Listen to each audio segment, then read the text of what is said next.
In the South Valley, closing arguments are underway in the trial of Erica Sandoval. She admits that she shot and killed her ex-husband, Exeter police officer Daniel Green, in his Goshen home 10 years ago. CBS 47's Medeiros Babb has today's developments. It's been a long time coming until this moment. If you'll remember, now this trial did start on February 6th of this year. That's exactly 10 years to the date that Exeter police officer Daniel Green was shot in his Goshen home. Now the question, was this manslaughter or first-degree murder? A cold, calculated killer or an abused ex-wife who snapped. The trial of 38-year-old Erica Sandoval nearing the end.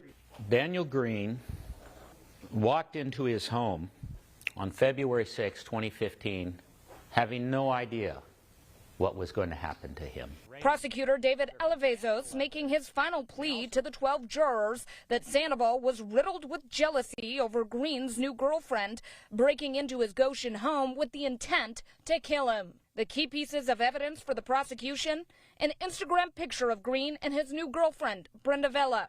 It was posted in the week leading up to his death, and Alavezos says Sandoval realized that Green had moved on. On the 3rd, he said he'd had the best week of his life. That was something the defendant could not handle. Call logs show Sandoval called Green 160 times in the week leading up to his death. Surveillance video shows her going into his home when he wasn't there. And when he returned home from the gym, she testified that she hid in a bedroom closet and then shot him multiple times while he was on the testified she got rid of the guns, his phone, and a PlayStation by throwing it out the window near Traver. She picked up her and Green's son and goes to her tax appointment late. She gets frozen yogurt with her family and then arrives to Green home later that night saying she didn't know what happened. This is psychopathic behavior. Absolutely psychopathic behavior. I'm gonna play it cool.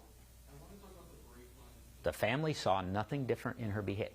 What kind of person can do what she did and nobody can tell there's anything wrong? Nobody at all. She confesses to detectives and is arrested.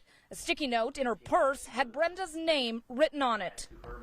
The prosecution will continue their closing statements tomorrow, and it's not clear whether or not the defense will start their closing statements either tomorrow afternoon or on Wednesday. They argue that Sandoval was a battered ex-wife who snapped out of concern for their child, saying that she suffered years of abuse. Now, we will have much more on this story throughout the week. Reporting from the South Valley, Medeiros Babb, CBS 47 Eyewitness News.